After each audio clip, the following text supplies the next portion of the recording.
નમસ્કાર મિત્રો, શ્રાવણનો પવિત્ર મહિનો શરૂ થવા જઈ રહ્યો છે। આજે અમે તમારા માટે શ્રાવણ સોમવારના વ્રતની એક અદ્ભુત અને પ્રેરણાદાયી કથા લઈને આવ્યા છીએ। આ કથાને અંત સુધી ધ્યાનપૂર્વક સાંભળજો, કારણ કે એવું કહેવાય છે કે આ કથાને સંપૂર્ણ શ્રદ્ધાથી સાંભળવાથી ભગવાન ભોલેનાથની કૃપાથી તમામ મનોકામનાઓ પૂર્ણ થાય છે અને જીવનમાંથી દરેક દુઃખ, કષ્ટ અને સમસ્યાઓ દૂર થાય છે। તો મિત્રો, આજની આ પવિત્ર કથા શરૂ કરતા પહેલા તમને નમ્ર વિનંતી છે કે જો તમે મહાદેવના સાચા ભક્ત હોય તો આ વિડીયોને અંત સુધી જરૂર જુઓ અને વિડીયોને લાઈક, શેર કરી અમારી ચેનલને સબસ્ક્રાઇબ જરૂર કરો અને કોમેન્ટમાં સાચી શ્રદ્ધાથી હર હર મહાદેવ જરૂર લખો। મિત્રો, ઘણા સમય પહેલાની વાત છે। એક સુંદર નગરમાં એક ધનવાન સાહુકાર પોતાની પત્ની સાથે રહેતો હતો। તેમની પાસે ધન દોલત, ગાડી, ઘોડા, નોકર ચાકર, કોઈ વસ્તુની કમી ન હતી।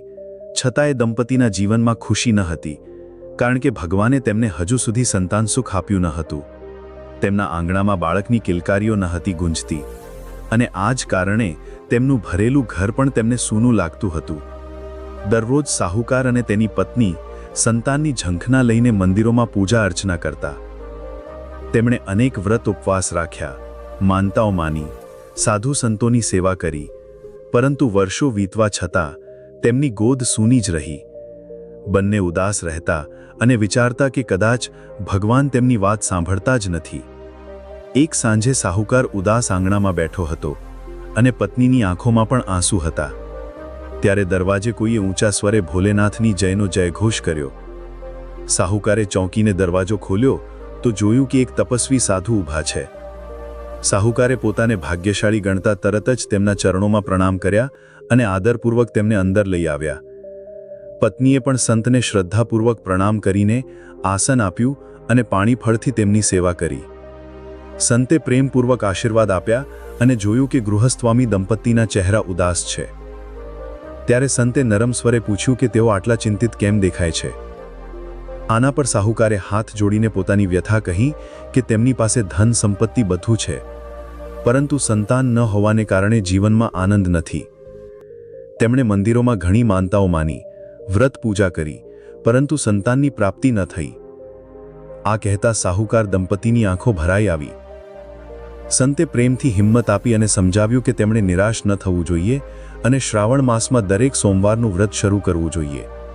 શ્રદ્ધાપૂર્વક 16 સોમવારના ઉપવાસ અને શિવ આરાધનાથી ભગવાન શિવ પ્રસન્ન થઈને તેમની ઈચ્છા પૂર્ણ કરશે। સંતે આ આશીર્વાદ આપીને વિદાય લીધી। સંતની વાત એક અંધારામાં પ્રકાશની કિરણ જેવી હતી। સાહુકાર અને તેની પત્નીએ નિશ્ચય કર્યો કે આવનારા શ્રાવણ માસથી તેઓ સોમવારનું વ્રત જરૂર શરૂ કરશે। શ્રાવણનો પહેલો સોમવાર આવતા જ તેમણે પૂરા વિધિવિધાન અને નિષ્ઠાથી વ્રતની શરૂઆત કરી। દરેક સોમવારે વહેલી સવારે સ્નાન કરીને તેઓ શિવ મંદિરે જતા, શિવલિંગ પર ગંગાજળ અને દૂધ ચઢાવીને અભિષેક કરતા, બિલીપત્ર અને ફૂલ અર્પણ કરતા। આખો દિવસ નિર્જળ કે ફળાહાર રહીને મનમાં ઓમ નમઃ શિવાયનો જાપ કરતા રહેતા। સાંજે ફરી મંદિરે જઈને શિવજીની કથા સાંભળતા અને આરતીમાં ભાગ લેતા। આ રીતે એક પછી એક તેમણે 16 સોમવારના વ્રત પૂર્ણ કર્યા। તેમની ભક્તિ નિષ્કામ અને અટલ હતી। તેમની અડગ શ્રદ્ધા જોઈને સ્વર્ગમાં દેવતાઓ પણ પ્રસન્ન થયા। બીજી તરફ કૈલાસ પર્વત પર ભગવાન શિવ અને માતા પાર્વતીએ પણ આ દંપતીની તપસ્યાનો અનુભવ કર્યો। માતા પાર્વતીને આ ભક્તો પર ખૂબ દયા આવી અને તેમણે ભગવાન શિવને વિનંતી કરી કે તે આ ભક્ત દંપતીની મનોકામના પૂર્ણ કરે।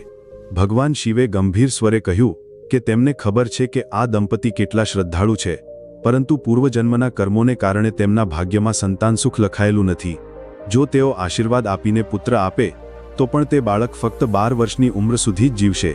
આ સાંભળીને માતા પાર્વતીએ હાથ જોડીને આગ્રહ કર્યો કે તમે મહાકાળ છો, ભક્તોનું ભાગ્ય પણ બદલી શકો છો। આ દંપતીની નિસ્વાર્થ ભક્તિના બદલામાં ઓછામાં ઓછું એક પુત્રનું સુખ તેમને જરૂર આપો, ભલે તેનું જીવન 12 વર્ષ સુધી જ હોય। દેવીના આગ્રહ પર આખરે ભગવાન શિવે સંમતિ આપી। તેમણે સાહુકાર દંપતીને પુત્ર જન્મનું વરદાન આપ્યું, પરંતુ એ પણ નક્કી કર્યું કે તે બાળક ફક્ત 12 વર્ષની ઉંમર સુધી જ જીવશે। શ્રાવણ માસના અંતિમ સોમવારનું વ્રત પૂર્ણ થયા બાદ તે જ રાત્રે સાહુકારે એક દિવ્ય સ્વપ્ન જોયું। તેમણે જોયું કે સ્વયં ભગવાન શંકર પ્રસન્ન મુદ્રામાં પ્રગટ થઈને આશીર્વાદ આપી રહ્યા છે। શિવજીએ ભક્તથી પ્રસન્ન થઈને જલ્દી પુત્ર થવાનો આશીર્વાદ આપ્યો, પરંતુ એ પણ ચેતવણી આપી કે તે પુત્રની ઉંમર ફક્ત 12 વર્ષની હશે. આ સાંભળીને સ્વપ્નમાં જ સાહુકાર સ્તબ્ધ થઈ ગયો અને ગભરાઈને વિનંતી કરવા લાગ્યો કે પ્રભુ, આવો અન્યાય ન કરો. આના પર શિવજીએ સમજાવ્યું કે આ બાળકના પૂર્વજન્મનું પ્રારબ્ધ છે. તેમણે સાહુકારને ધીરજ રાખવા અને આવનારા પુત્રને સારા સંસ્કાર અને પૂરો પ્રેમ આપવાની શીખ આપી. પછી તેઓ અંતર્ધ્યાન થઈ ગયા. સાહુકારની ઊંઘ ઉડી તો તેનું હૃદય ઝડપથી ધબકી રહ્યું હતું, પરંતુ ચહેરા પર અદ્ભુત તેજ હતું. તેમણે તરત જ પત્નીને જગાડીને આખું સ્વપ્ન સંભળાવ્યું. પુત્ર પ્રાપ્તિનું વરદાન સાંભળીને પત્નીની આંખોમાંથી ખુશીના આંસુ વહેવા લાગ્યા. જ્યારે તેમણે સાંભળ્યું કે બાળકની ઉંમર ફક્ત 12 વર્ષની હશે તો તેઓ થોડી ક્ષણો માટે ચિંતિત થયા, પરંતુ પછી આને ભગવાનની ઈચ્છા માનીને નમ્રતાથી સ્વીકારી લીધું. બંનેએ નક્કી કર્યું કે ભલે તેમનો પુત્ર જીવનમાં ગમે તેટલા વર્ષ રહે, તેઓ તેને પૂરો પ્રેમ આપશે અને નેક માણસ બનાવશે. થોડા મહિના બાદ ભગવાન શિવની કૃપાથી સાહુકારના ઘરે એક સુંદર પુત્રનો જન્મ થયો. આખા પરિવારમાં ખુશીની લહેર દોડી ગઈ અને વર્ષોથી સૂનું પડેલું આંગણ બાળકની કિલકારીઓથી ગુંજી ઉઠ્યું. સાહુકાર દંપતીએ શિવ મંદિરમાં વિશેષ પૂજા અર્ચના કરીને ભોલેનાથનો આભાર માન્યો. તેમનો પુત્ર ખૂબ જ સુંદર અને બુદ્ધિમાન નીકળ્યો. તેની શરારતો અને હાસ્યથી આખું ઘર રોનક થઈ ગયું. માતા પિતા તેને વધતો જોઈને ફૂલી ન સમાતા. સમય પાંખો લગાવીને ઉડી ગયો. જોતજોતામાં પુત્ર હસતો રમતો 11 વર્ષનો થઈ ગયો. જેમ જેમ તેનો 12મો જન્મદિવસ નજીક આવવા લાગ્યો, સાહુકારના મનમાં ચિંતા ઊંડી થવા લાગી. તેઓ વિચારવા લાગ્યા કે ક્યાંક 12 વર્ષ પૂરા થતાં જ તેમનો લાડકો તેમનાથી છૂટો ન પડી જાય. આ અનહોનીથી બચવા માટે સાહુકારે એક ઉપાય વિચાર્યો.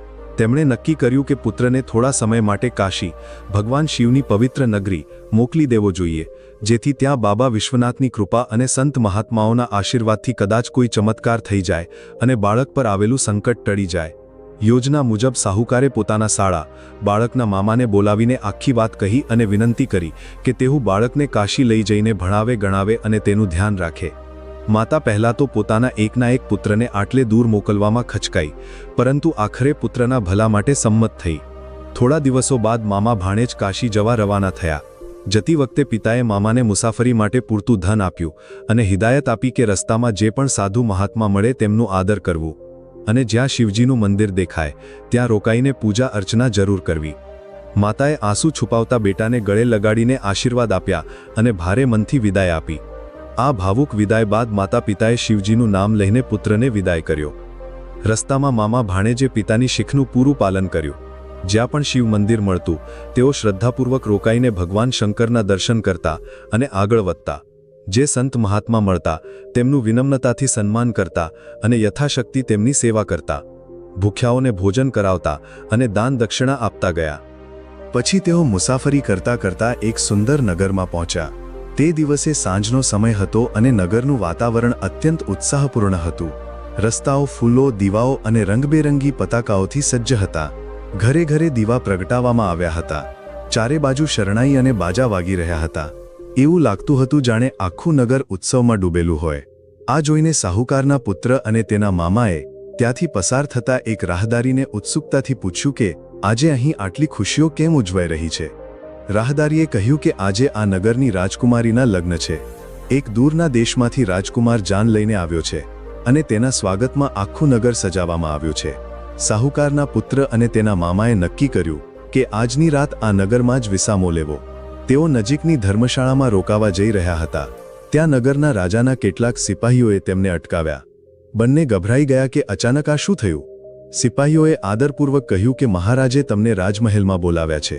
સાહુકારનો પુત્ર અને તેનો મામો સમજી ન શક્યા કે એક અજાણ્યા નગરમાં રાજાએ તેમને કેમ બોલાવ્યા, પરંતુ રાજાનો આદેશ હતો એટલે તેઓ રાજમહેલ પહોંચ્યા. રાજમહેલમાં રાજા અને તેમના મંત્રીઓ અત્યંત ચિંતિત સ્થિતિમાં બેઠા હતા. વાત એ હતી કે જે રાજકુમાર સાથે રાજકુમારીના લગ્ન નક્કી થયા હતા તે એક આંખે અંધ હતો, પરંતુ આ વાત રાજકુમારના પરિવારે છુપાવી રાખી હતી. લગ્નના સમયે આ સચ્ચાઈ જાણવા મળતા રાજા ગભરાઈ ગયા કે જો રાજકુમારી કે કોઈ બીજાને આ વાતની ખબર પડશે તો લગ્ન તૂટી જશે અને ખૂબ બદનામી થશે. આ સમસ્યાનો ઉકેલ શોધતા રાજા અને મંત્રીઓએ વિચાર્યું કે ફેરાના સમયે કોઈ સુંદર અને સ્વસ્થ યુવકને વરરાજો બનાવીને બેસાડી દેવો, જેથી લગ્નની રસમો બરાબર પૂરી થાય અને પછી વિદાયના સમયે અસલી રાજકુમારને ચૂપચાપ પાલખીમાં બેસાડીને મોકલી દેવો. પરંતુ આ માટે તરત જ એવો યુવક જોઈએ જે સુંદર કુલીન અને કોઈને શંકા ન જાય તેવો હોય. સાહુકારના પુત્રની સુંદરતા, સૌમ્યતા અને તેજસ્વી ચહેરો જોઈને રાજાએ તેને જ આ કામ માટે પસંદ કર્યો. રાજાએ સાહુકારના પુત્ર અને તેના મામાને બોલાવીને અત્યંત વિનમ્રતાથી પોતાની સમસ્યા જણાવી. રાજાએ કહ્યું કે જો તે થોડા સમય માટે વરરાજા બનીને બેસી જાય તો તેને ભારે ધન સંપત્તિ આપીને આદર સાથે વિદાય કરવામાં આવશે. સાહુકારનો પુત્ર અને તેનો મામો આ પ્રસ્તાવ સાંભળીને સ્તબ્ધ થઈ ગયા. તેમના મનમાં દ્વિધા હતી, પરંતુ રાજાનો આગ્રહ નકારવો પણ મુશ્કેલ હતો. ખૂબ આગ્રહ અને સન્માનને કારણે તેઓ આ પ્રસ્તાવ સ્વીકારવા મજબૂર થયા. થોડી જ ક્ષણોમાં સાહુકારના પુત્રને રાજસી વસ્ત્રો પહેરાવવામાં આવ્યા. તેના માથે સુંદર પાઘડી અને ચહેરો ઢાંકતો સહેરો બાંધવામાં આવ્યો. જોતજોતામાં તે ખરેખર રાજકુમાર જેવો લાગવા લાગ્યો. તેને પૂરી સાવચેતી સાથે લગ્ન મંડપમાં બેસાડવામાં આવ્યો. તેની સામે રાજકુમારી પણ ઘૂંઘટમાં આવીને બેઠી. તે બાળકના હૃદયમાં ખૂબ અશાંતિ હતી, કારણ કે તે આ ચાલાકીમાં ભાગ નહોતો લેવા માંગતો. પરંતુ હવે પરિસ્થિતિ તેના હાથમાં ન હતી. પંડિતોના મંત્રોચ્ચાર વચ્ચે લગ્નની રસમો શરૂ થઈ. રાજકુમારી અને સાહુકારના પુત્રએ એકબીજાને જયમાળા પહેરાવી. પછી અગ્નિની સામે 7 ફેરા લીધા અને મંત્રો સાથે લગ્ન પૂર્ણ થયા. પરંતુ સાહુકારનો પુત્ર અંદરથી અત્યંત વ્યાકુળ હતો. તેનું મન કહી રહ્યું હતું કે તેણે અજાણતા રાજકુમારી સાથે ખોટું કર્યું છે અને આ દગાપૂર્ણ લગ્ન યોગ્ય નથી. આ દ્વિધામાં તેણે શિવજીને પ્રાર્થના કરી કે આ દગાને કોઈ રીતે ઉજાગર કરે. લગ્ન પૂર્ણ થયા બાદ રાજકુમારીને તેના મહેલના ઓરડામાં લઈ જવામાં આવી. આ દરમિયાન સાહુકારના પુત્રએ એકાંતમાં તક જોઈને રાજકુમારીની ચૂંદડીનો છેડો પકડીને તેના પર એક નાનો સંદેશ લખ્યો. તેણે લખ્યું, રાજકુમારી, તમારા લગ્ન મારી સાથે થયા છે, પરંતુ જેને તમે તમારો પતિ સમજીને જઈ રહ્યા છો તે રાજકુમાર એક આંખે અંધ છે અને તમારી સાથે દગો થયો છે. હું એક મુસાફર છું અને હવે કાશી જઈ રહ્યો છું. તમારી સાથે થયેલા અન્યાય માટે મને માફ કરજો. ઈશ્વર તમારું રક્ષણ કરે. આ લખીને સાહુકારનો પુત્ર તરત જ પોતાના મામા સાથે ચૂપચાપ તે નગરમાંથી નીકળી ગયો અને બીજા કોઈને જણાવ્યા વગર તેઓ તે જ રાત્રે કાશી માટે રવાના થઈ ગયા.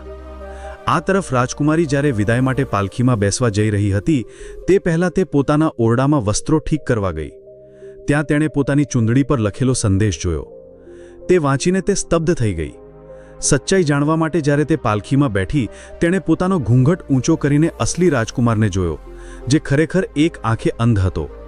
આ જોઈને રાજકુમારીનું હૃદય ક્રોધ અને દુઃખથી ભરાઈ ગયું. તે તરત જ પાલખીમાંથી ઉતરીને ગુસ્સાથી પોતાના પિતા તરફ ગઈ અને તેમને લખેલો સંદેશ બતાવીને આખું સત્ય જણાવ્યું. પોતાની પુત્રી સાથે થયેલો આટલો મોટો દગો જોઈને રાજા ખૂબ ક્રોધિત થયા અને તેમણે તરત જ જાનને દુલ્હન વગર પાછી મોકલી દીધી. રાજકુમારીની સૂઝબૂછથી એક મોટો દગો ટળી ગયો, પરંતુ તેના લગ્ન એક એવા વ્યક્તિ સાથે થઈ ગયા હતા જે હવે ત્યાં ન હતો. રાજકુમારી પોતાના જીવનના આ અજીબ વળાંકથી અત્યંત દુઃખી થઈ. તેણે નક્કી કર્યું કે જ્યાં સુધી તેનો સાચો પતિ પાછો ન આવે ત્યાં સુધી તે ભગવાન શિવની આરાધના કરશે. તેણે તે જ દિવસથી સોમવારનું વ્રત રાખવાનું શરૂ કર્યું અને એક તપસ્વિનીની જેમ ભગવાન શિવની ઉપાસનામાં લાગી ગઈ. આ બાજુ ભક્તિભાવ સાથે મુસાફરી કરતા કરતા સાહુકારનો પુત્ર અને તેનો મામો આખરે કાશી પહોંચી ગયા. વારાણસી પહોંચીને મામા ભાણેજે સૌથી પહેલા પવિત્ર ગંગામાં ડૂબકી લગાવી અને કાશી વિશ્વનાથના મંદિરમાં શિવજીની પૂજા કરી. શિવની પવિત્ર નગરીમાં પ્રવેશતા જ તેમના મનને અસીમ શાંતિનો અનુભવ થયો. પ્રાચીન મંદિરોની ઘંટડીઓ અને મા ગંગાની મહિમાથી તેમનું હૃદય ભક્તિભાવથી ભરાઈ ગયું. મામાએ ભાણેજને કાશીના એક પ્રતિષ્ઠિત ગુરુકુળમાં દાખલ કરાવી દીધો. હવે તે બાળક આખો દિવસ ગુરુઓ પાસેથી વેદશાસ્ત્રોનું શિક્ષણ લેવા લાગ્યો. તે ખૂબ તેજસ્વી હતો, એટલે થોડા જ સમયમાં ગુરુકુળમાં બધાનો પ્રિય બની ગયો. દરરોજ સાંજે તે બાબા વિશ્વનાથના દર્શન કરવા મંદિર જતો અને શ્રદ્ધાપૂર્વક પ્રણામ કરતો. મામા પણ કાશીમાં રહીને રોજ ગંગા સ્નાન, સાધુ સેવા અને દાન પુણ્ય કરીને શાંતિનો અનુભવ કરતા હતા. આ રીતે થોડા વર્ષો સુખપૂર્વક વીતી ગયા. પરંતુ સાહુકારના પુત્રનો 12મો જન્મદિવસ ધીમે ધીમે નજીક આવી રહ્યો હતો. મામાનું દિલ ફરી આશંકાથી ભરાઈ ગયું. અનહોનીને ટાળવાની આશામાં તેમણે બાળકના 12મા જન્મદિવસે ગંગા કિનારે એક ભવ્ય યજ્ઞનું આયોજન કર્યું. દૂર દૂરથી પંડિતોને બોલાવીને વિધિ વિધાનથી હવન કરાવ્યું અને ભોલેનાથને પ્રાર્થના કરવામાં આવી કે કોઈ રીતે બાળકનું રક્ષણ થાય. તે દિવસે બાળકે પણ વ્રત રાખ્યું હતું અને સવારથી હવનમાં ભાગ લીધો હતો. ઘણા કલાકો સુધી હવનકુંડ પાસે બેસવાથી અને નિરાહાર રહેવાથી તે ખૂબ થાકી ગયો હતો. યજ્ઞ પૂર્ણ થતાં સુધીમાં બપોર ઢળી ગઈ હતી. પૂજા પૂરી થતાં જ તેને જોરથી ઊંઘ આવવા લાગી. તેણે મામા પાસે મંદિરની અંદર થોડીવાર આરામ કરવાની પરવાનગી માંગી અને નજીકના શિવ મંદિરમાં જઈને ચટાઈ પર સૂઈ ગયો. થોડી જ વારમાં તે ગાઢ નિંદ્રામાં સૂઈ ગયો. દુર્ભાગ્યે બરાબર 12 વર્ષ પૂરા થતાં જ સૂતેલા બાળકના શ્વાસ શાંત થઈ ગયા. તે કોઈ પીડા વગર સૂતા સૂતા આ દુનિયામાંથી વિદાય થઈ ગયો. થોડીવાર બાદ મામા તેને જોવા આવ્યા તો ભાણેજ નિર્જીવ પડ્યો હતો. નજીક જઈને જોયું તો તેનું શરીર ઠંડુ પડી ગયું હતું અને નાડી બિલકુલ બંધ હતી. આ જોઈને મામાના પગ નીચેથી જમીન સરકી ગઈ. તેઓ વ્યાકુળ થઈને ચીસ પાડી ઉઠ્યા અને ભાણેજને છાતી સાથે લગાડીને ફૂટી ફૂટીને રડવા લાગ્યા. મંદિરના સૂના પરિસરમાં મામાની હૃદય વિદારક પોકાર ગુંજવા લાગી. વિલાપ કરતા કરતા તેઓ શિવજીને પોકારવા લાગ્યા. બિલખતા બિલખતા તેમણે બંને હાથ આકાશ તરફ ઊંચા કરીને કરુણ સ્વરે કહ્યું, હે મહાદેવ, મેં તમારા પર આટલો ભરોસો રાખ્યો, કઠોર વ્રત અને પૂજા અર્ચના કરી, છતાં મારા ભાણેજને મારી પાસેથી છીનવી લીધો. હે શંકર ભગવાન, કૃપા કરીને તેને જીવનદાન આપો, નહીં તો તેના માતા પિતા આ દુઃખ સહન નહીં કરી શકે. મામાની આ કરુણ ગુહાર સિદ્ધિ કૈલાસ પર ભોલેનાથ સુધી પહોંચી. સંયોગવશ તે જ સમયે ભગવાન શિવ પોતાની અર્ધાંગિની માતા પાર્વતી સાથે આકાશ માર્ગે મુસાફરી કરી રહ્યા હતા. પૃથ્વી પરથી ઉઠતી આ વિલાપભરી પોકાર સાંભળીને માતા પાર્વતીનું કોમળ હૃદય વ્યાકુળ થઈ ગયું. તેઓ ભગવાન શિવ તરફ ચિંતિત ભાવે જોવા લાગ્યા. ભગવાન શિવે જ્યારે આ જોયું, તેમણે ક્ષણભર આંખો મીચીને ધ્યાન લગાવ્યું અને તરત જ આખી પરિસ્થિતિ સમજી ગયા. તેમણે પાર્વતીજીને જણાવ્યું કે આ પોકાર તે જ સાહુકારના પુત્રના મામાની છે, જે આ સમયે પોતાના મૃત ભાણેજને છાતી સાથે લગાડીને કરુણ વિલાપ કરી રહ્યો છે. નિયતિ મુજબ તે બાળકની ઉંમર પૂર્ણ થઈ ગઈ હતી, એટલે તેના પ્રાણોએ દેહ ત્યજી દીધો. આ સાંભળીને માતા પાર્વતીનું હૃદય પીડાથી ભરાઈ ગયું. તેમણે વ્યથિત સ્વરે ભગવાન શિવને યાદ અપાવ્યું કે આ તે જ બાળક છે જેના માટે તેમણે પોતે પૂર્વે સંતાન પ્રાપ્તિનું વરદાન આપ્યું હતું. માતા પાર્વતીએ શિવજીને એ પણ જણાવ્યું કે આ બાળકની પત્ની એટલે કે રાજકુમારી પણ વર્ષોથી પોતાના નગરમાં શિવજીની આરાધના અને સોમવારનું કઠોર વ્રત કરતી આવી રહી છે. સાથે જ બાળકની માતા પણ દૂર પોતાના ઘરમાં પુત્રની પરત ફરવાની રાહ જોતી દરેક ક્ષણે ભગવાન શિવનું સ્મરણ કરી રહી છે. માતા પાર્વતીએ અત્યંત ભાવુક થઈને ભગવાન શિવને પ્રાર્થના કરી કે તેઓ તેમના ભક્તોના આ અપાર દુઃખને દૂર કરે, કારણ કે આટલા બધા સાચા ભક્તોના હૃદય તૂટી જશે એ તેઓ સહન નહીં કરી શકે. ભગવાન શિવે માતા પાર્વતીની વાત્સલ્યપૂર્ણ વિનંતીને અત્યંત ગંભીરતાથી સાંભળી. તેઓ પોતે પણ પોતાના ભક્તોની આવી પીડા જોઈને દ્રવિત થયા વિના રહી ન શક્યા. તેમનું હૃદય તેમના ભક્તોના પ્રેમ અને ભક્તિ સામે પીગળી ગયું.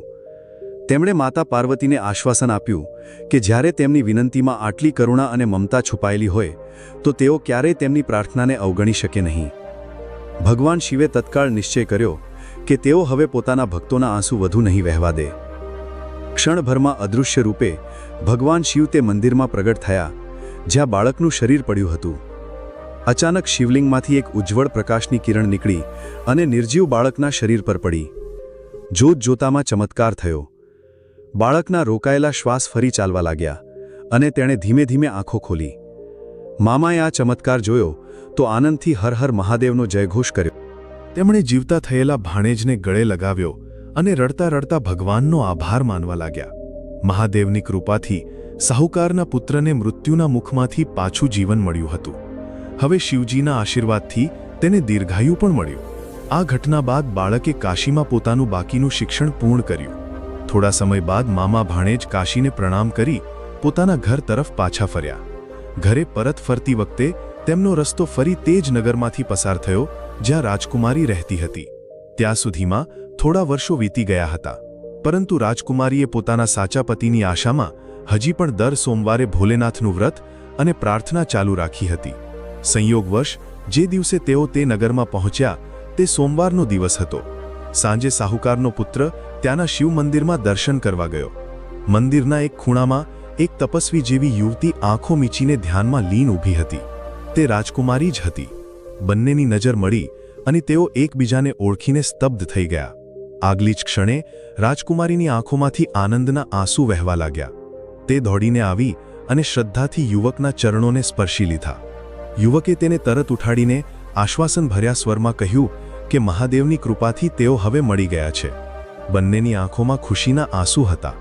રાજકુમારીને વિશ્વાસ થઈ ગયો કે વર્ષોની તપસ્યા સફળ થઈ. તેનો સાચો પતિ પાછો આવ્યો છે. બંનેએ આગળ વધીને શિવલિંગ સમક્ષ હાથ જોડી ભગવાનનો આભાર માન્યો.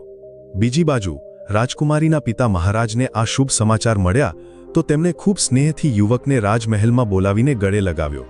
ટૂંક સમયમાં જ રાજકુમારી અને સાહુકારના પુત્રનું પુનર્લગ્ન સંપૂર્ણ વિધિવિધાન સાથે ધામધૂમથી કરવામાં આવ્યું. આખા રાજ્યમાં ખુશીઓનો માહોલ છવાયો અને રાજકુમારીને વર્ષો બાદ તેનો સાચો સુહાગ મળ્યો. લગ્ન બાદ રાજકુમારી પોતાના પતિ સાથે સાસરે એટલે કે સાહુકારના નગર તરફ વિદાય થઈ, જ્યાં હવે તેના જીવનનો નવો અધ્યાય શરૂ થવાનો હતો. બીજી બાજુ સાહુકાર અને તેની પત્ની પોતાના ગામમાં વર્ષોથી પુત્રની રાહ જોતા હતા.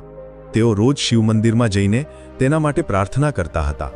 માતાએ પણ સોમવારનું વ્રત શરૂ કર્યું હતું અને મનોમન ભોલેનાથને પોતાના પુત્રની રક્ષાની ગુહાર લગાવતી હતી. આખરે તે શુભ ઘડી આવી ગઈ જ્યારે ખબર મળી કે સાહુકારનો પુત્ર પોતાની પત્ની સાથે ઘરે પરત ફરી રહ્યો છે. આખા ગામમાં ખુશીની લહેર દોડી ગઈ. સાહુકારનું ઘર ફૂલોથી સજાવવામાં આવ્યું અને સ્વાગતની તૈયારીઓ શરૂ થઈ ગઈ. સાંજ પડતા જ તેમનો રથ આંગણામાં આવીને ઊભો રહ્યો અને માતા પિતા દોડીને પોતાના પુત્રને વળગી પડ્યા. માતાએ વર્ષો બાદ પોતાના બિછડેલા લાડલાને હૃદય સાથે ચાંપીને તેના કપાળે ચુંબન કર્યું અને રડતા રડતા ભગવાનનો આભાર માન્યો. પિતાની આંખો પણ ખુશીથી ભીની હતી. પછી તેમણે પોતાની નવી વહુનું પણ સ્વાગત કર્યું. વહુએ નમીને ચરણ સ્પર્શ કર્યા તો સાસુ સસરાએ તેને સ્નેહપૂર્વક આશીર્વાદ આપ્યા. તેમનું સૂનું પરિવાર હવે પૂર્ણ થયું હતું અને બંને મહાદેવનો હૃદયથી આભાર માન્યો. તે રાત્રે ગામના શિવ મંદિરમાં વિશેષ ભજન, કીર્તન અને પૂજાનું આયોજન થયું. ભોલેનાથની ધામધૂમથી આરતી ઉતારવામાં આવી અને મોટા પાયે પ્રસાદ વિતરણ અને ભંડારો યોજાયો. એ જ રાત્રે સાહુકારને સ્વપ્નમાં ભગવાન શિવ ફરી દર્શન આપ્યા. શિવજીએ હસતા હસતા કહ્યું કે સોમવારના વ્રત અને અટલ વિશ્વાસના ફળ સ્વરૂપે તેમણે સાહુકારના પુત્રને મૃત્યુમાંથી પાછો લાવીને લાંબી આયુ આપી છે. સાથે જ આશીર્વાદ આપ્યો કે આગળ જે પણ ભક્ત શ્રદ્ધા અને વિશ્વાસથી શ્રાવણ સોમવારનું વ્રત કરશે અને આ કથા સાંભળશે તેની બધી મનોકામનાઓ ભોલેનાથ પૂર્ણ કરશે. તેના જીવનમાં ધન સંપત્તિ, સુખ શાંતિ બની રહેશે અને તેના પર કોઈ આકસ્મિક સંકટ નહીં આવે. સવારે થતાં જ સાહુકારે આનંદપૂર્વક પોતાનું સ્વપ્ન બધાને સંભળાવ્યું.